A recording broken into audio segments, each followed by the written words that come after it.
आप देख रहे हैं हॉन्टेड क्रीपी चैनल अपने दोस्त अवनीश के साथ। तो चलते हैं आज की कहानी की ओर। गर्मी का महीना, तपती दोपहरी। सरबन भाई किसी गांव से गाय खरीदकर लौट रहे थे।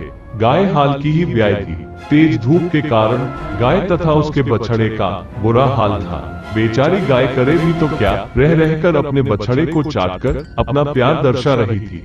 सरवन भाई को भी लगता कि गाय और बछड़े बहुत प्यासे हैं, पर आसपास में न कोई कुआं दिखता था और न ही तालाब। सरवन भाई रह रहकर गमछे से अपने पसीने को पोंछ लेते और गाय की पीठ पर हाथ फेरते हुए धीरे धीरे कदमों से पगडंडी पर आगे बढ़ रहे थे।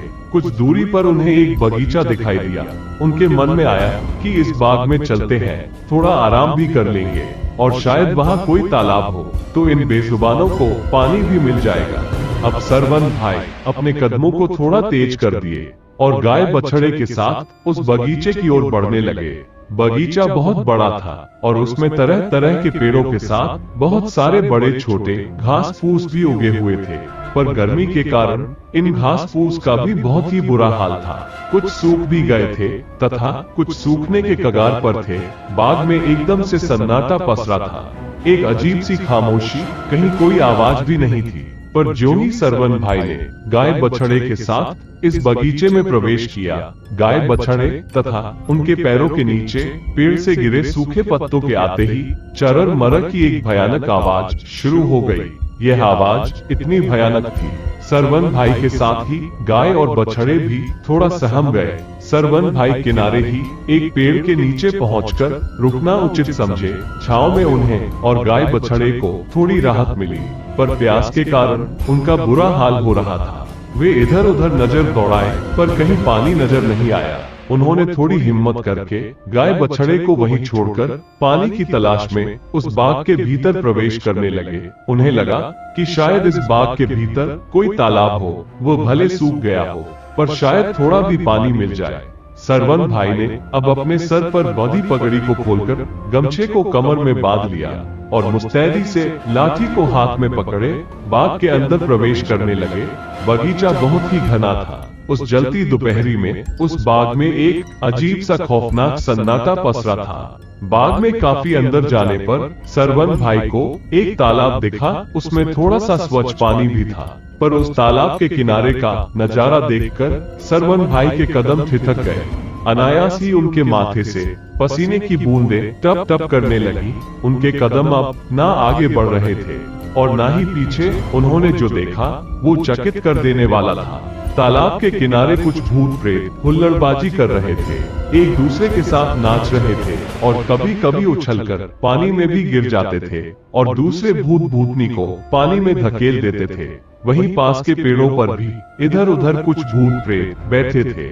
इन भूतों में से कुछ बहुत ही भयंकर थे तो कुछ बहुत ही छोटे। किसी के पैर नहीं थे तो किसी के 4-5 पैर। वहीं उनको एक ऐसा भी भूत दिखा जो पूरी तरह से बालों से ढका था और बहुत ही विकराल था। हाँ, पर पेड़ पर बैठे 1-2 भूत ऐसे भी थे जो देखने में एकदम आदमी जैसे दिखते थे। यह माहौल सरवन भाई के लिए बहुत ही डरावना था। अब सरवन भाई करे तो क्या करे। 2-4 मिनट बाद कुछ हिम्मत कर मन ही मन हनुमान जी का नाम दोहराने लगे और धीरे धीरे बिना पीछे मुड़े सामने देखते हुए पीछे की ओर चलने लगे। चुपचाप कुछ देर चलने के बाद अचानक घूम गए और जय हनुमान जी कहते हुए धोती समेट कर गाय वाली दिशा में भागे और गाय के शरीर पर हाथ रख दिए। गाय थोड़ी सी शांति और छाया पाकर वहीं बैठ गई थी और उसका बछड़ा भी चुपचाप पूंछ हिलाते हुए वहीं खड़ा था। कहा जाता है कि गौवंश का साथ हो तो भूत प्रेत पास नहीं आते। खैर उनके पास तो गाय ही थी। 5 मिनट तक वे गाय के पास ही सटकर बैठे रहे। गाय के पास बैठने पर उनका डर थोड़ा कम हुआ और हिम्मत भी लौट आई। सरवन भाई ने सोचा कि अरे मैं तो गबरू जवान हूँ, रोज पहलवानी भी करता हूँ, अखाड़े में कोई मेरी पीठ नहीं लगा पाता और मैं आज इतना डर गया। अरे इन भूत प्रेतों से क्या डरना, आज मैं हर हालत में इनका सामना करूंगा और देखता हूँ कि ये भूत प्रेत मेरा क्या बिगाड़ पाते हैं। अगर जरूरत पड़ी तो इन सबको ललकार दूंगा और दौड़ा दौड़ा कर मारूंगा। सरवन भाई उठे और गाय की रस्सी पकड़कर तालाब की ओर बढ़ने लगे। गाय के पीछे पीछे बछड़ा भी चलने लगा। जो ही सरवन भाई गाय को लेकर तालाब के पास पहुंचे, गाय, बछड़ा और उनके पैरों के कारण चरमराते पत्तों से उन भूत प्रेतों के रंग में भंग पड़ गया। सभी चौकन्ने होकर सरवन भाई की ओर देखने लगे। एक बड़ा भूत गुस्से में सरवन भाई की ओर बढ़ा, पर पता नहीं क्यों अचानक रुक गया और पास के ही एक पेड़ पर चढ़कर बैठ गया। सरवन भाई डरते डरते तालाब के किनारे पहुंचे तो देखा थोड़ी दूर पर पानी के किनारे बहुत डरावने भूत भूतनी खड़े थे। कुछ का चेहरा बहुत ही बुरी तरह जला हुआ था, तो किसी की डरावनी चीख हृदय को कपाने के लिए काफी थी। गाय भी पूरी तरह से सहम गई थी और आगे नहीं बढ़ रही थी। सरवन भाई कितना भी कोशिश करते, पर गाय आगे बढ़ने का नाम ही नहीं ले रही थी। गाय इधर उधर भागने लगी। सरवन भाई ने अपनी हिम्मत को बनाए रखना ही ठीक समझा और गाय के गरियाब को और कसकर पकड़ लिया और एक हाथ में लाठी को भांजते हुए तथा गाय को खींचते हुए आगे बढ़ने की कोशिश करने लगे। वे दहाड़े कि मैं भूत प्रेत से नहीं डरता और इस समय ये जानवर बहुत ही प्यासे हैं। मैं हर हालत में अपनी जान की बाजी लगाकर इन दोनों को पानी पिलाने के बाद ही पीछे हटूंगा। पर उधर भूत भूतनी भी टस से मास होने का नाम नहीं ले रहे थे और कुछ तो अपना गुस्सा दिखाने के लिए पास की डालियों पर कूदते मोटी मोटी डालियों को तोड़ते नजर आने लगे। कुछ पानी में कूदकर उसे गंदा भी करने लगे। अब बाग का माहौल और भी डरावना होने लगा, इतना डरावना कि मुंह में ही प्राण सूख जाए। ना तो भूत प्रेत ही पीछे हट रहे थे और ना ही सरवन भाई। बेचारी गाय तो एकदम से डरी सहमी खड़ी थी और उसका बछड़ा भागकर थोड़ी दूर जाकर खड़े होकर उन भूत प्रेतों को एकटक निहार रहा था। अचानक सरवन भाई ने अपनी ओर बढ़ते बड़े बड़े दांतों वाले एक भूत को गाय का पगहा पकड़े ही तेजी से आगे बढ़कर पानी में धकेल दिया और फिर से तेजी से आकर गाय के पास बैठ गए।